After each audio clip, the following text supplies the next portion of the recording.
하나님과 단절되어진 듯한 느낌, 세상으로부터 고립되어진 느낌, 외로움. 내가 하나님을 참 사랑하는데 내가 사랑하는 하나님은, 그래서 그 사랑하는 하나님께 기도하고 나아가는데 시편 기자의 고백처럼 밤낮으로 하나님을 찾으며 울부짖고 기도하며 나아가는데 오히려 하나님은 말씀치 아니하시고 오히려 나를 미워하시는 듯한 느낌, 응답하시지 아니하시는 하나님, 완전히 버려지고 고립되어진 느낌을 받을 때가 있습니다. 제 삶 가운데 완전히 버려지고 고립된 느낌을 받았던 그러한 삶이 있는데, 그때의 기도의 경험을 한번 나누고 싶은데, 수년의 세월이었죠. 짧지 않은 긴 세월이었습니다. 제가 거의 마지막으로 목회한 시기와 지금 개척해서 모퉁이돌 교회에 시작한 시기 사이에는 수년의 세월의 공백이 있었습니다. 거의 마지막으로 사역했던 그 교회는 이전에도 잠깐 언급했습니다만 결코 작지 않은 교회의 말할 수 있는 성도의 교회였고, 미국 이민교회에서는 결코 작지 않은 교회였죠. 그런데 그 교회의 리더십들의 바리새인 같은 모습, 악한 모습, 패거리 정치하는 모습들 잠깐 언급했었습니다. 그죠? 저를 길들이기 위해서 헌금도, 제가 한 헌금도 이렇게 폐기 처분하면서 음모를 만들고 함정을 만들고 그랬던 그들의 모습들, 그리고 그런 스트러글 가운데 이제 사임을 해야 되나 고민하고 있는 상황 가운데 그 자리를 세상이 볼 때에는 그 교회의 그 규모라든지 그 어떤 여러 가지 영향력들이 결코 나쁜 것이 아니었기 때문에 그 자리를 노리고 정치했던 그 젊은 목사와 그 아버지 목사의 그러한 모습들, 그런 모습을 보면서 교회와 목회자들의 세계의 염증을 느꼈죠. 더 나아가서 적나라하게 표현하면 그 세계가 너무나 역겨웠습니다. 참 이상하죠. 하나님이 계시고 사랑해야 하고 정말 하나님의 나라와 같은 그러한 곳이 오히려 더 역겹게 느껴지는 아이러니가 저에게 제 삶 가운데 있었습니다. 근데 그 과정이 참 고통스러웠죠. 사임해야 되겠다 생각하고 사임했고, 그 마음에 다시는 목회하지 않으리라, 그리고 다른 방법으로 하나님을 섬기겠다라고 생각하고, 그런 과정이 결코 쉽지 않았고 고통스러웠습니다. 그런데 사임하고 나면 더 쉬울 줄 알았는데, 더 행복할 줄 알았는데, 그러나 하나님이 부르신 그 자리에서 벗어나니까 더 마음은 고통스러웠고 힘이 들었고, 세상에 나아가서 다른 방법으로 하나님을 섬기겠습니다 하고 몸부림쳤지만 더 멸시와 어려움과 고난은 저에게 해결되지 않은 그 마음의 어려움들이 많았습니다. 그 마음의 분노, 상처, 아픔, 완전히 저의 삶을, 그때 삶을 돌아보면 저를 덮쳐버리고 말았어요. 그래서 그 아픔을 가지고 집에 와서도 그 아픔이 전해지고 아이들에게, 아내에게, 가정에서도 아픔을 그대로 제가 흘려보내는 그런 모습, 안타까운 모습들이 있었죠. 근데 그때 돌아보면 참 고통의 기도를 참 많이 드렸던 것 같아요. 정말 울부짖었던 것 같아요. 어디서나 하나님께 울부짖고 부르짖고 기도했던 나의 모습을 봅니다. 그리고 하나님이 기다렸어요. 그런데도 불구하고 하나님께서 그 기간 동안 침묵하셨어요. 수년 동안 말씀하시지 않으셨어요. 이전에는 그렇게 하나님께서 친구처럼 기도하며 응답하시고 말씀해 주시고 참 재미있게 신앙생활을 했는 것 같은데, 왜 그 고통스러운 그 몇 년의 시간 동안 하나님께서 그렇게 울부짖었음에도 불구하고 말씀하시지 않고 침묵하시고 기다리셨는가?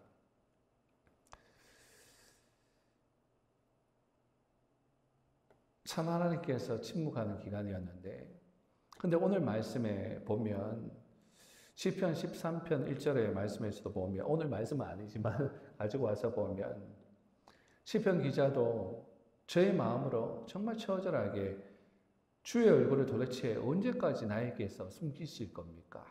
간구하고 부르짖는 그러한 기도를 똑같이 써도 했던 것 같아요. 그러나 응답을 받지 못했고 하나님의 응답은 전혀 없었습니다. 어떤 계시도 없고 영감도 없고 심중에 확신도 없고 전혀 아무것도 없어요. 그 대신 내 영혼은 더 고통스러워져 갖고 길을 잃은 거 토를 잃으려고 말이에요. 어떻게 해야 될지 정말 절망 가운데 어디로 가야 할지 어떻게 해야 할지 무엇을 원하시는지 혹시 하나님이 나를 미워하시나? 그 정도의 생각까지 정말 하나님이 나를 미워하시나? 여러분 정도의 차이가 있기는 하겠지만 여러분들도 그러한 경험들을 해본 적이 있을 겁니다. 살면서. 자, 여러분 그렇다면 이러한 질문을 한번 해볼 수 있습니다. 이러한 상황 배경 가운데 이런 질문을 한번 해볼 수 있는데 그러면 이런 상황 가운데 우리가 버림받은 것 같은 그런 느낌이 있는 이러한 상황 가운데 그러면 우리가 어떻게 해야 하는가? 부르시셔도 말씀하시지 않는 그러한 어려운 가운데 그러면 어떻게 해야 하는가? 도대체 어떻게 해야 하는가? 우리가 버림받은 것 같을 때 우리가 할 수 있는 기도가 있을까? 기도했음에도 불구하고 말씀하시지 않는 것 같은데 그럼에도 불구하고 우리가 해야 하는 기도가 있을까? 그런 질문을 한번 해볼 수 있지 않겠습니까? 우리는 어떻게 해야 하는가? 그 가운데 결론을 말씀을 드립니다. 결론을 말씀을 드리면 있습니다. 있어요. 뭐냐면 우리는 하나님께 컴플레인 할 수 있습니다. 우리는 하나님께 불평하는 기도를 할 수가 있습니다. 우리는 제가 지금 컴플레인을 하면 된다. 하나님께 컴플레인 하는 기도를 하라라고 말씀을 드렸을 때 여러분들 가운데 좀 불편한 마음을 가질 수도 있을 것 같습니다. 왜냐하면 우리가 이러한 컴플레인 하는 기도가 나쁜 기도라고 생각하고 있기 때문에 그렇죠. 그리고 수많은 목회자들과 많은 하나님의 사람들이 감히 어떻게 하나님께 컴플레인을 하니? 믿음 없는 짓 좀 그만하고 컴플레인 하지 말고 네 믿음을 가지고 하나님께 감사해 라고 얘기하는데 그 말도 맞죠. 그런데요, 이 말도 맞는 거예요. 하나님 앞에 우리는 컴플레인을 할 수가 있습니다. 왜 그러느냐 하면요, 참 이게 나쁘다라고 생각하기 때문에 우리가 감히 그렇게 엄두를 내지 못하고 있는데 성경을 찾아보면요, 백투 바이블 하나님의 말씀을 찾아보면요, 그러한 컴플레인하는 기도가 너무나 많다라는 거예요. 너무나 믿음의 사람들이 하나님 앞에서 컴플레인하고 있는 모습이 많다라는 거예요. 시편 기자들은 하나님을 경외했어요. 그죠? 하나님 안 믿는 사람이 아니에요. 컴플레인이 성령 해방제처럼 그냥 하나님 의도적으로 하나님을 비방하고 컴플레인하는 것이 아니라 이들은 하나님을 경외하는 사람들이었습니다. 그런데 그 하나님을 경외하는 사람들이 지금 컴플레인을 하나님께 하고 있어요. 실망도 하나님께 많이 표현하고 있어요. 그래서 시편 109편 1절에 보면 나의 찬송하는 하나님이여 잠잠치 마십시오. 잠잠치 마십시오. 이 상황을 들어가 보면 이 말 느낌도 이게 느낌에 따라 표현에 따라 틀린 것인데 좀 잠잠하지 마십시오. 막 화가 나가지고 그냥 하나님 잠잠하지 마 이게 아니에요. 막 마음속에 아픔과 고통으로 인해서 하나님 제발 좀 잠잠하지 마세요. 그리고 시편 88편 13절 14절에도 보면 여호와여 오직 주께 내가 부르짖었사오니 부르짖죠. 아침에 나의 기도가 주의 앞에 달하리이다. 알아요. 하나님을 경외하는 사람이기 때문에 내가 기도하면 하나님 듣고 있다라는 걸 알아요. 하나님께 내 기도가 상달되어진다라는 것을 알아요. 아는 사람이 이제 어떻게 표현하느냐 하며 그런데 어째서 하나님 내 영혼을 버리시고 어찌하여 주의 얼굴을 내게 숨기십니까? 하나님께 토하고 있는 거예요. 그 심정. 하나님 어떻게 해서 지금 다 듣고 계시는 거 내가 잘 아는데 내가 하나님 사랑하고 하나님을 아는데 다 듣고 있는 거 아는데 왜 하나님 말씀하시지 않는 거죠? 왜 도대체 이렇게 나에게 잠잠하신 거죠? 이런 표현이에요. 그리고 시편 42편 9절에 보면 내 반석이신 하나님께 자 뭐라고 고백합니까? 하나님 없다라고 얘기하지 않아요. 하나님은 내 반석입니다. 나의 반석입니다. 고백하고 있죠. 그런데 하나님 어째서 하나님이 나의 반석인데 어째서 나를 잊어버리고 계십니까? 하나님께 컴플레인하고 울분을 토하고 있는, 어떻게 말하면 정말 목숨 물고 간절한 마음으로 하나님께 엎드려 통회하며 정말 바닥을 치며 땅을 치며 머리를 쥐어 뜯으며 하나님 부르짖고 하나님을 찾고 있는 모습입니다. 그들은 하나님의 인격을 신뢰했던 사람들이에요. 그뿐만 아니라 아무도 아무런 하나님이 활동을 하시지 않는 것 같이 보이는 데 대해서 지금 화를 내고 있는 거예요. 여러분, 이러한 시편들을 우리에게 내적인 갈등과 모순이 있을 때 어떻게 기도해야 하는지 기도하는 법을 가르쳐 주는 것입니다. 여러분, 이러한 상황을 지금 말씀을 드렸는데 이러한 상황 가운데 그러면 어떻게 해야 하는가 아까 질문을 했죠. 그러면서 지금까지 쭉 말씀을 풀어왔는데 다시 한번 말씀드립니다. 그러나 그럼에도 불구하고 포기하지 말고 하나님께 나아가 기도하셔야 돼요. 여러분들의 그 불평하는 기도가 궁극적으로 나중에 하나님께서는요, 하나님께 감사하는 기도로 하나님께서 바꾸어 주실 겁니다. 하나님은 바꾸어 주세요. 우리의 그 기도를 바꾸어 주세요. 왜 불평하니? 이 천벌 받을 놈이라고 말씀하시지 않고 하나님은 그 울분의 기도를 들으시고 감사의 기도로 바꾸어 주시고, 왠지 아세요? 그것을 가지고 포기하지 않고 세상으로 가지 않았고 반석 대신 하나님께 가지고 왔기 때문에 그렇습니다. 그것이 믿음입니다. 그것이 신뢰입니다. 오직 나의 불평을 들으실 수 있는 하나님, 그리고 나의 문제를 해결해 주실 수 있는 하나님, 어떤 환경이라도 하나님이 나를 버리시는 것 같은 느낌이 드는 환경이라고 할지라도 나는 결코 하나님을 포기하지 아니합니다. 나는 결코 하나님을 향한 나의 눈을 포기하지 아니합니다. 라고 하면서 하나님께 나아간 것입니다. 제가 수년이라는 세월이 흐르고 나서야 깨달은 것이 하나 있습니다.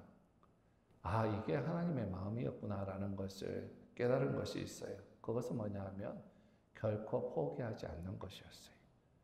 기도하며 하나님께서 나에게 맡겨주신 그것을 포기하지 않는 것이었습니다. 교회 리더들이, 지도자들이 바리새인이었다고 할지라도, 목사들이 거짓되고 사꾼이었다고 할지라도, 선이 악으로 돌아왔다고 할지라도 나는 기도하는 것을 포기하지 않고 내 시선을 하나님께 고정하고 하나님이 맡겨놓으신 그 일을, 내 일을 계속해 나갔어야 하는 것이었습니다.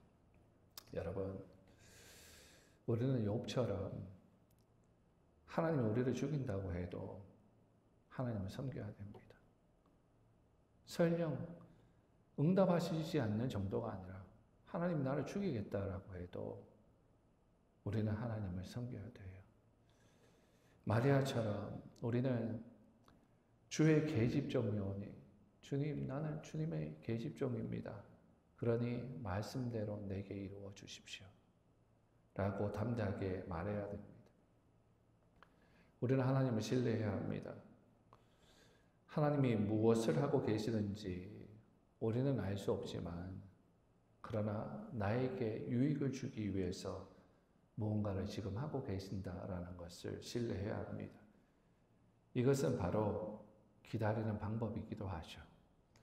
하나님을 향한 그 믿음이 있을 때, 그 신뢰가 있을 때 우리는 기다릴 수 있습니다. 그리고 기다리는 방법이 됩니다. 여러분, 우리는 하나님께서 때로는 왜 자신을 숨기시고 광야와 같은 곳에 우리를 두시는지 우리는 그 이유를 도대체 알 수가 없죠. 도대체 알 수가 없습니다. 그러나 이것은 압니다. 광야가 필요하면 하나님 우리에게 광야를 허락하십니다. 그리고 그 광야는 결코 영원히 계속되지는 않는다라는 것입니다. 하나님의 때가 되면, 하나님의 그 때가 차면 하나님의 방법으로 그 광야가 그 황무지가 변해서 젖과 꿀이 흐르는 땅으로 바뀌게 될 것입니다. 그것이 하나님이 우리에게 광야를 허락하신 목적이죠. 그러므로 여러분, 우리는 영원의 약속의 땅을 기다리면서 하나님께 기도하기를 쉬지 말아야 할 것입니다. 오늘 본문 말씀을 보면 결과가 나와요. 결과가 나오는데 결국에는 하나님을 믿고 의지하는 자에게는 하나님의 구원이 있어요. 하나님을 바라보는 자에게는 구원이 있어요. 하나님을 만나는 자에게는 구원이 있어요. 제자들은 큰 고통과 죽음의 두려움에 처해 있었죠. 큰 파도, 거센 바람, 배는 위험에 처해 있었죠. 배는 가라앉을 것만 같았어요. 이제 다 죽는구나. 이제는 다 끝이구나. 제자들은 두려웠습니다. 너무너무 고통스러웠습니다. 기쁨도 소망도 없었습니다. 그저 죽을 것만 기다리고 있을 뿐이었습니다. 자신들의 힘으로 어떻게 해야 할지 알지 못합니다. 자신들이 할 수 있는 모든 방법을 다 동원했을 거예요. 그 풍랑 가운데에서 어부였던 그들이 그 수많은 어려움들을 겪어왔던, 그리고 이겨냈던 그들이 그 순간 가운데 할 수 있는 모든 것을 다 했을 겁니다. 그러나 포기했을 거예요. 이제 안 되는구나. 나의 힘으로 안 되는구나. 그 가운데 예수님께서 주인공으로 걸어오고 계십니다. 그 풍랑 가운데, 그 거센 파도 가운데 예수님께서 걸어오고 계세요. 그리고 예수님께서 지금 그들이 당하고 있는 죽을 것 같은 어려움을 주님의 능력으로 해결해 주십니다. 그렇게 사납던 풍랑이 주님의 말씀에 잠잠해집니다. 여러분, 고통이 크십니까? 기다림에 너무 지칩니까? 그러면요, 불평하세요. 하나님께 기도로 불평하세요. 그러나 이것은 아셔야 돼요. 시편 기자들이 한 것처럼 주님을 신뢰하는 그 신뢰 위에서 기도로 불평하셔야 돼요. 그래야 그것이 기도가 됩니다.